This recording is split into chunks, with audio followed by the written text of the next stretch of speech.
یا ایھا الذین آمنوا کتب علیکم الصیام کما کتب علی الذین من قبلکم لعلکم تتقون، سورہ بقرہ آیت نمبر 183۔ ایمان والو، تم پر روزہ ایسے ہی فرض کیا گیا ہے جیسا کہ تم سے پہلے لوگوں پر فرض کیا گیا تھا، تاکہ تم متقی اور پرہیزگار بن جاؤ۔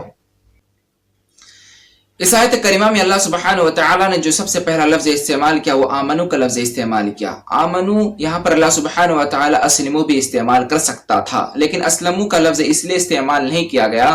کہ یہ ظاہری اعمال سے تعلق رکھتا ہے اور آمنو یہ باطنی اعمال سے تعلق رکھتا ہے۔ یہ چیز بالکل واضح ہو جاتی ہے جب آپ حدیث جبرائیل کا مطالعہ کرتے ہیں۔ آپ صلی اللہ علیہ وسلم ایسے بیٹھے رہتے ہیں، حضرت جبرائیل علیہ السلام آتے ہیں آپ صلی اللہ علیہ وسلم کے پاس، اور آپ صلی اللہ علیہ وسلم سے دریافت کرتے ہیں، سوال کرتے ہیں، اللہ کے رسول مجھے بتلائیے اسلام کسے کہتے ہیں؟ آپ صلی اللہ علیہ وسلم نے فرمایا ان تشہد ان لا الہ الا اللہ وان محمد رسول اللہ واقام الصلاۃ وایتاء الزکاۃ والحج۔ ظاہری اعمال کو آپ صلی اللہ علیہ وسلم نے بتلایا۔ پھر انہوں نے سوال کیا اللہ کے رسول مجھے ایمان کے بارے بتلائیے۔ آپ صلی اللہ تعالی علیہ وسلم نے فرمایا ان تؤمن باللہ وملائکتہ وکتبہ ورسلہ والیوم الآخر والقدر خیرہ وشرہ۔ یہ بالکل واضح ہو جاتی ہے کہ ظاہری اعمال کا نام ہے اسلام اور باطنی اعمال کا نام ہے ایمان، یعنی آمنو۔ اسی لیے اللہ سبحانہ وتعالی نے آمنو کا لفظ استعمال کیا۔ پھر اس آیت کریمہ میں دوسرا لفظ اللہ سبحانہ وتعالی نے ارشاد فرمایا یا ایھا الذین آمنوا کتب علیکم الصیام، یہاں کتبہ کا لفظ استعمال کیا۔ یا اللہ سبحانہ وتعالی وجیبہ بھی استعمال کر سکتا تھا، فریضہ بھی استعمال کر سکتا تھا، لیکن اللہ سبحانہ وتعالی نے کتبہ کا لفظ استعمال کیا، چونکہ اللہ سبحانہ وتعالی نے اس کو دین اسلام کی ابتدا سے لے کر تا قیامت تک اللہ سبحانہ وتعالی نے اس کو فرض کر دیا، مقرر کر دیا، لکھ دیا، مہر لگا دیا، اس لیے اللہ سبحانہ وتعالی نے کتبہ کا لفظ استعمال کیا۔ پھر تیسری چیز اللہ سبحانہ وتعالی نے صیام کا لفظ استعمال کیا۔ صیام کو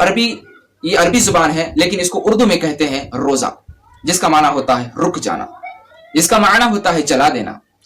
چونکہ یہ گناہوں کو جلا دیتا ہے۔ جب انسان روزہ رکھ لیتا ہے، اللہ سبحانہ وتعالی کا تقرب حاصل کر لیتا ہے، تو اللہ سبحانہ وتعالی اس کے تمام گناہ کو دھیرے دھیرے جلا کر راکھ کر دیتا ہے، چونکہ اس کے بداعمالی کی وجہ سے گناہ کثرت ہوتے ہیں اور بہترین حسن اعمال کے ذریعے اس کے گناہ کم ہوتے ہیں۔ اسی طریقے سے اللہ سبحانہ وتعالی حسن اعمال کو زیادہ کرتا ہے اور بداعمالی کو کم کر دیتا ہے۔ پھر اللہ سبحانہ وتعالی اس آیت کے اخیر میں فرماتا ہے لعلکم تتقون، کہ تاکہ تم متقی اور پرہیزگار بن جاؤ۔ انسان جب روزہ رکھتا ہے تو ظاہر سے بات ہے کہ متقی اور پرہیزگار بن جاتا ہے، چونکہ اس میں ایک ٹریننگ دی جاتی ہے کہ انسان کو جس طریقے سے اس مہینے میں بھوکا پیاسا رہنے کا حکم اللہ سبحانہ وتعالی نے دیا ہے، اسی طریقے سے اللہ سبحانہ وتعالی نے بھوکا پیاسا رکھنے کے ساتھ ساتھ حسن اعمال انجام دینے کا بھی اللہ سبحانہ وتعالی نے حکم دیا ہے۔ اور حسن اعمال کو جب اختیار کرتا ہے، برائیوں کے قریب نہیں جاتا ہے، تو ظاہر سی بات ہے کہ وہ انسان متقی بن جاتا ہے۔ متقی کا اصل معنی کیا ہے؟ بچنا، پرہیز کرنا، ایسی چیزوں سے پرہیز کرنا جو ہمارے لیے مصیبت ہو، ہمارے لیے وبا ہو، ہمارے لیے پریشانی ہو، ایسی چیزوں سے بچنے کا نام ہی متقی ہے۔ یعنی کہ ہم گناہ سے بچ رہے ہیں اور ان تمام لایعنی چیزوں سے ہم بچ رہے ہیں جو ہمارے لیے نقصان دہ ہے، ہمارے لیے جہنم جانے کا سبب بنتی ہے اور جنت جانے کا رکاوٹ بنتی ہے۔ ایسی چیزوں سے اگر ہم بچ جاتے ہیں تو اللہ سبحانہ وتعالی ہمیں جنت فوراً عطا کرتا ہے۔ معزز سامعین کرام، اسی طریقے سے آپ روزہ کا اندازہ اور روزہ کی بہتری کا اندازہ آپ اسی بات سے لگا سکتے ہیں۔ ایک مثال کے طور پر آپ کے پاس ایک گاڑی ہے اور اس گاڑی کو آپ چلا رہے ہیں، وہ گاڑی جب خراب ہو جاتی ہے تو روڈ میں آپ دوبارہ چلانے کے لیے اس کو آپ سروسنگ سینٹر میں لے کر کے جاتے ہیں، چونکہ آپ کو گاڑی درست کرنا ہے اور دوبارہ چلانا ہے۔ اسی طریقے سے اللہ سبحانہ وتعالی نے ہم پر یہ روزے مقرر کیے ہیں، اور ہمارے بدعمالی کی وجہ سے اللہ سبحانہ وتعالی نے ایک ایسا مہینہ انتخاب کیا جس کی وجہ سے اگر ہم روزہ رکھ لیتے ہیں تو اللہ سبحانہ وتعالی ہمارے نیک اعمال میں اضافہ کر دیتا ہے اور ہمارے سیئات کو حسنات سے تبدیل کر دیتا ہے، یعنی ہماری برائیاں کم ہو جاتی ہے اور نیکیاں زیادہ ہو جاتی ہے۔ ظاہر سی بات ہے جب نیکیاں زیادہ ہو جاتی ہے اور برائیاں کم ہو جاتی ہے تو اللہ سبحانہ و تعالیٰ کا تقرب حاصل کر لیتا ہے، اور اللہ سبحانہ و تعالیٰ کا جب تقرب حاصل کر لیتا ہے تو اللہ رب العالمین ایسے بندے کے لیے جنت تیار کر رکھا ہے۔ حدیث قدسی، ایک حدیث قدسی ہے صحیح مسلم کے اندر، حدیث نمبر 1151 کی حدیث ہے۔ راوی حدیث حضرت ابو ہریرہ رضی اللہ تعالیٰ عنہ، وہ کہتے ہیں کہ آپ صلی اللہ تعالیٰ علیہ وسلم نے فرمایا کل عمل ابن آدم یضاعف حسنة 10 امثالها الى 700 ضعف قال الله عز وجل الا الصوم فانه لي وانا اجزي به يدعو شهوته وطعامه من اجلي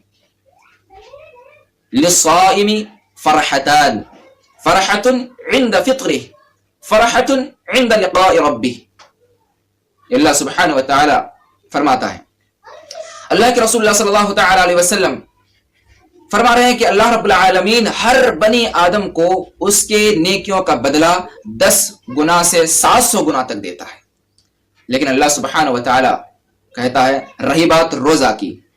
سوائے روزہ کی اللہ سبحانہ و تعالی نیکیوں کا بدلہ 10 سے لے کر کے 700 گنا تک دیتا ہے۔ ایک نیکی کا بدلہ، مثال کے طور پر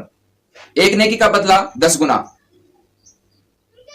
یعنی کہ اللہ سبحانہ و تعالی کے سامنے اگر کوئی شخص، یعنی کہ مسجد حرم میں کوئی شخص نماز پڑھ لیتا ہے اس کے ثواب کچھ الگ ہے، مسجد نبوی میں اگر کوئی شخص نماز ادا کرتا ہے اس کا ثواب کچھ الگ ہے۔ اسی طریقے سے بیت المقدس کے اندر کوئی اگر نماز پڑھتا ہے اس کا ثواب کچھ الگ ہے، اور عام مساجد میں نماز پڑھتا ہے اس کا ثواب کچھ الگ ہے۔ جو انسان حج کر لیتا ہے اس کے تمام صغیرہ گناہ معاف کر دیے جاتے ہیں۔ اس طریقے سے اللہ سبحانہ و تعالی کے سامنے وہ انسان پیش کیا جاتا ہے کہ وہ اس کے تمام گناہ معاف ہو جاتے ہیں۔ اور انسان جب زکوٰۃ ادا کرتا ہے، نماز پڑھتا ہے، تو اللہ سبحانہ و تعالیٰ اس کے حساب سے، نیکیوں کے حساب سے اللہ سبحانہ و تعالیٰ کچھ مقرر کیے ہیں، اس حساب سے اس کو نیکیاں عطا کرتا ہے۔ لیکن روزہ ایک ایسی چیز ہے کہ اللہ سبحانہ و تعالیٰ نے خود اس کی ذمہ داری لی ہے۔ اللہ سبحانہ و تعالیٰ فرماتا الا الصوم فانه لی وانا اجزی به، رہی بات روزہ کی، روزہ کا بدلہ میں دوں گا، چونکہ اس نے میرے لیے بھوکا، پیاسا اور شہوت والی چیزوں سے انہوں نے پرہیز کیا۔ پھر اللہ سبحانہ و تعالی یہ فرماتے ہیں کہ بھوکا پیاسا میرے لیے وہ شخص رہا۔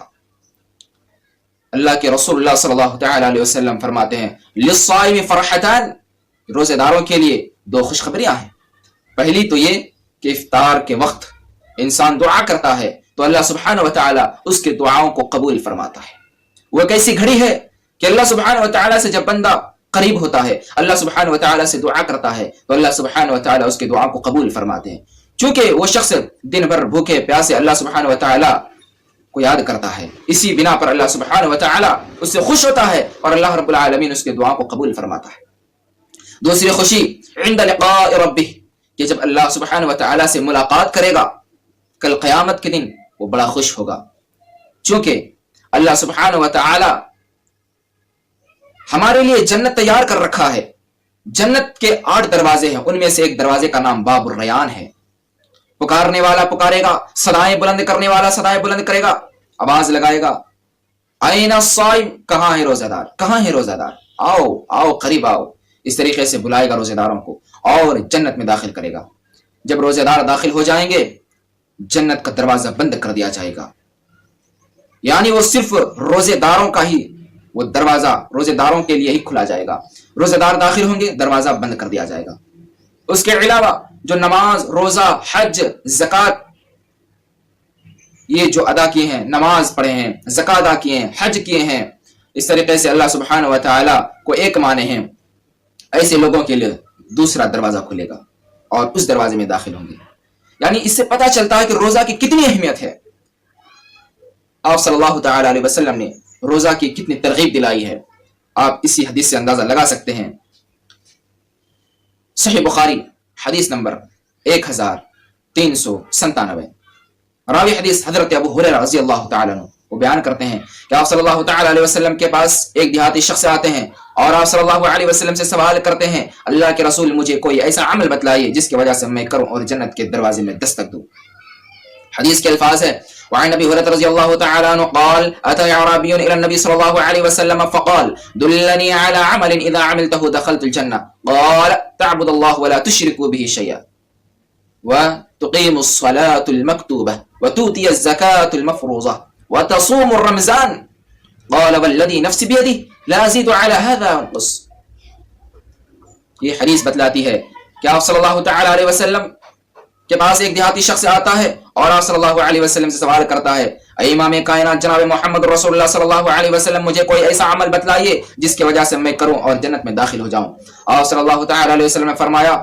اللہ کے ساتھ کسی کو شریک مت کرنا, دوسری چیز نماز قائم کرنا, تیسری چیز زکات ادا کرنا, چوتھی چیز روزہ رکھنا. اللہ رب العالمین نے جن جن چیزوں کو فرض کیا ہے, جن جن چیزوں کو مقرر کیا ہے, ایسی چیزوں کا تم انتخاب کرنا اور ایسی چیزوں کا تم انجام دینا. جب یہ بات سنتا ہے وہ شخص خوشی کے مارے پلٹ جاتا ہے اور جانے لگتا ہے اور یہ کہتے ہوئے جاتا ہے اللہ کی قسم میں نہ اس سے زیادہ کروں گا اور نہ میں اس سے کم کروں گا. اللہ کے رسول اللہ صلی اللہ تعالی علیہ وسلم اپنے ساتھیوں سے مخاطب ہوتے ہیں اور کہتے ہیں کہ تم میں سے کوئی شخص اگر جنتی آدمی کو دیکھنا پسند کرتا ہے تو دیکھو اس شخص کی طرف, دیکھو اس شخص کی طرف. اس سے پتہ چلا کہ روزہ کی کتنی اہمیت ہے.